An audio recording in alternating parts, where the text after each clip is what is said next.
خلیہ ہے. تو ایسے جاندار جو ایک خلیے سے مل کر بنیں گے ان کو ہم یک خلوی جاندار کہیں گے. اور ایسے جاندار جو ایک سے زیادہ خلیے سے مل کر بنیں گے ان کو کثیر خلوی جاندار کہیں گے. تو اب خلیات میں دو ٹائپ ہے. تو سب سے پہلا ٹائپ یہاں پر لکھا ہے غیر واضح مرکزہ بردار. غیر واضح مرکزہ بردار کا مطلب کیا ہوتا ہے؟ یہاں پر آپ لوگ دیکھ سکتے ہیں یہ خلیے کی شکل ہے. یہاں پر آپ لوگ دیکھیں گے کہ یلو کلر کی یہاں پر ایک لائن موجود ہے. اس لائن کے اندر بہت سے چھوٹے چھوٹے خلیے کے ذرات موجود ہیں. خلیے کی شکلیں یہاں پر موجود ہیں، اجزاء موجود ہیں. ان اجزاء کو ہم خلوی حیوان سے کہیں گے. ان کا نام خلوی حیوان سے ہیں.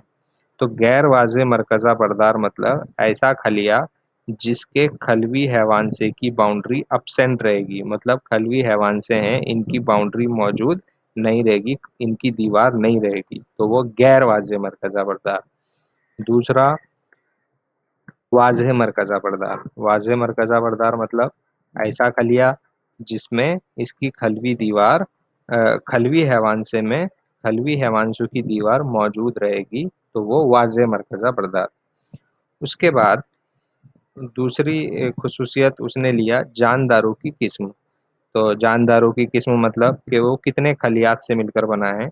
تو یک خلوی مطلب ایسے جاندار جو صرف ایک خلیے سے مل کر بنے ہیں وہ یک خلوی. ان کی مثالیں میں نے یہاں پر آپ کو دی ہیں: امیبا، پیرامیسیم، ڈوگلینا. یہ یک خلوی جاندار ہے. اس کے بعد دوسرا ہے کثیر خلوی.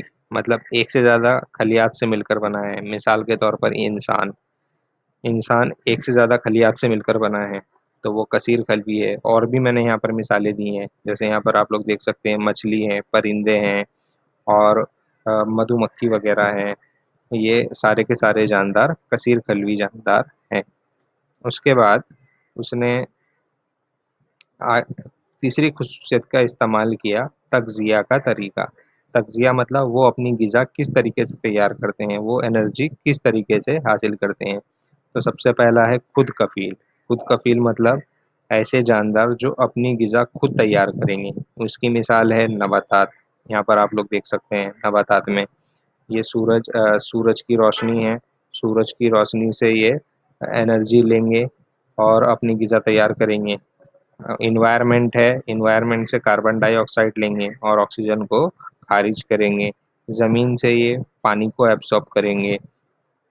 تو یہ اپنی جگہ پر اپنی غذا خود تیار کرتے ہیں، تو یہ خود کفیل جاندار ہیں. اس کے بعد غیر کفیل جاندار مطلب ایسے جاندار جو اپنی غذا کے لیے دوسرے جانداروں پر انحصار کریں گے، منحصر ہوں گے.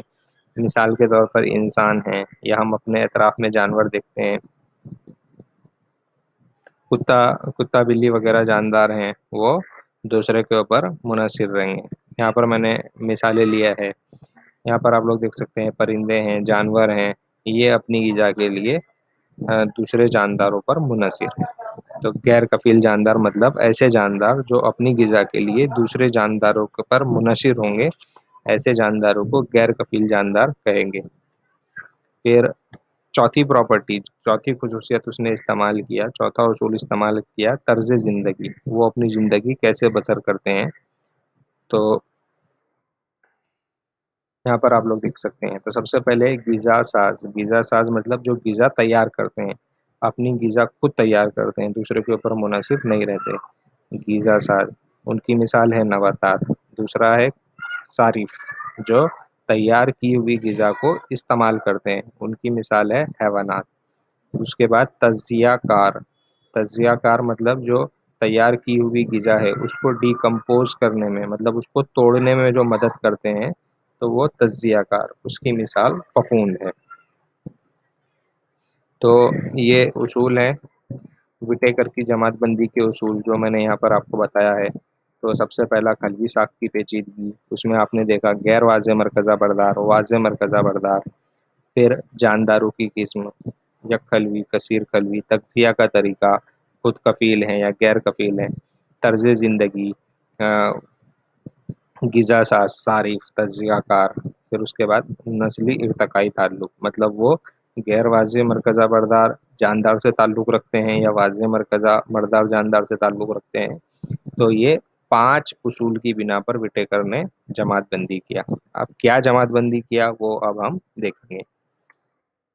تو وٹیکر کی جماعت بندی، تو وٹیکر نے جاندار کو دو گروپ میں سب سے پہلے تقسیم کیا: غیر واضح مرکزہ بردار اور واضح مرکزہ بردار۔ غیر واضح مرکزہ بردار میں ایسے جاندار جو یک خلوی ہیں، ایک خلیے سے مل کر بنے ہیں، تو ان جانداروں کو اس نے عالم مونیرا میں رکھا۔ اس کے بعد واضح مرکزہ بردار میں یک خلوی اور کثیر خلوی دو گروپ میں اس نے تقسیم کیا۔ تو اس میں جو یک خلوی ہیں وہ عالم پروٹسٹا، مطلب یک خلوی واضح مرکزہ بردار وہ عالم پروٹسٹا، اور یک خلوی غیر واضح مرکزہ بردار وہ عالم مونیرا۔ کثیر خلوی میں اس نے 3 حصوں میں تقسیم کیا: عالم پھپھوند، عالم نباتات، عالم حیوانات۔ تو اس طریقے سے اس نے 5 گروپ میں تقسیم کیا۔ اب ایک ایک گروپ کی ہم ڈیٹیل اسٹڈی آگے بعد میں کنٹینیو کریں گے۔ اب اس کے بیس پہ میں نے کچھ یہاں پر ہوم ورک لیا ہے۔ وہ ہوم ورک سب سے پہلا یہاں پر سوال ہے، یہاں پر بیکٹیریا دیا ہے، پروٹوزوا، پھپھوند، یہ سب کو وٹیکر کی جماعت بندی کے حساب سے تقسیم کرنا ہے۔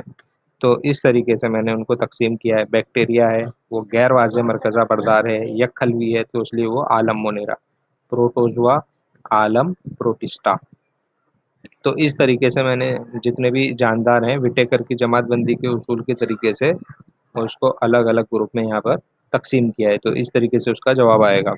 پھر اس کے بعد سوال نمبر 2،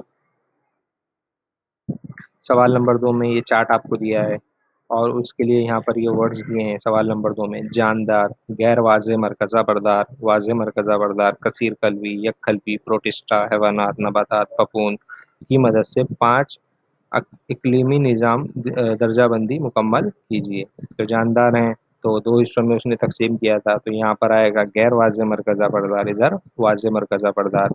اس طریقے سے یہ جو دو، اس کے لیے یہ جواب آپ لوگ اس کو لکھ سکتے ہیں۔ تو یہ اس کا جواب ہے۔